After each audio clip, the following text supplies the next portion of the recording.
जय दोस्तों, पहलगाम में हुए हमले के बाद से भारत सरकार ने कुछ कठोर कदम उठाए हैं, जिनमें से सबसे महत्वपूर्ण है सिंधु जल समझौते का रद्द किया जाना।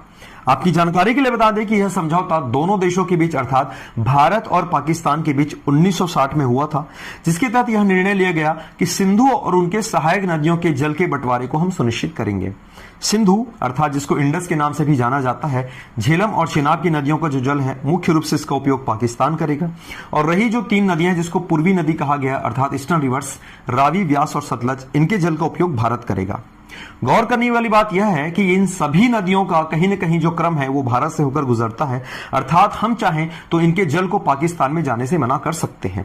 और ठीक यही हमने अभी यहां पर किया है, क्योंकि सिंधु जल समझौता यह कहता है कि लगभग 80% जल का जो हिस्सा है वो पाकिस्तान उपयोग करेगा और 20% वो है हम उपयोग करेंगे। तो फिलहाल इस समझौते पर प्रतिबंध लगा दिया गया है भारत सरकार के द्वारा। यह प्रतिबंध कब तक रहेगा ये तो देखने वाली बात है।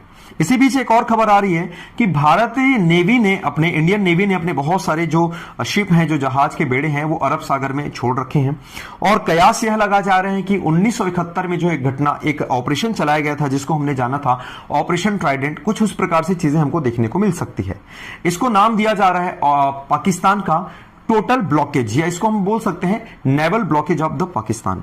इसके अंतर्गत होगा ये कि पाकिस्तान का जो कराची वाला जो हिस्सा मैप में आप देखिए यहां पर, जिसको हमने देखा था कि ग्वादर पोर्ट के रूप में भी यहां पर डेवलप किया गया था आपके चाइना के द्वारा, इस हिस्से को, कराची और इस ग्वादर वाले हिस्से को कंप्लीटली ब्लॉक कर दिया जाएगा इंटरनेशनल मरीन लाइन से। अर्थात पाकिस्तान में होने वाले जो अंतरराष्ट्रीय व्यापार होंगे, इंटरनेशनल ट्रेड होंगे, वो कहीं ना कहीं यहां से प्रभावित होंगे। इसमें मुख्य रूप से यहां पे इसका जो फ्यूल आपूर्ति जो होता है, जिसमें आप लोग हम देख पाते हैं बहुत सारे जो फ्यूल की जो आपूर्ति होती है उन्हीं समुद्री मार्गों से होती है। यह कयास लगाया जा रहा है कि यदि हमने यह कर दिया, भारत सरकार ने यह कर दिया, तो कहीं ना कहीं पाकिस्तान जो है वो अपनी नापाक हरकतों से बाज जरूर आएगा।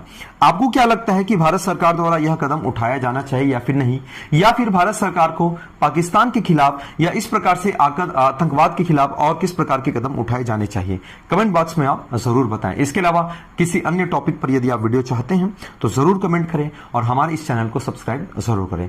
Thank you.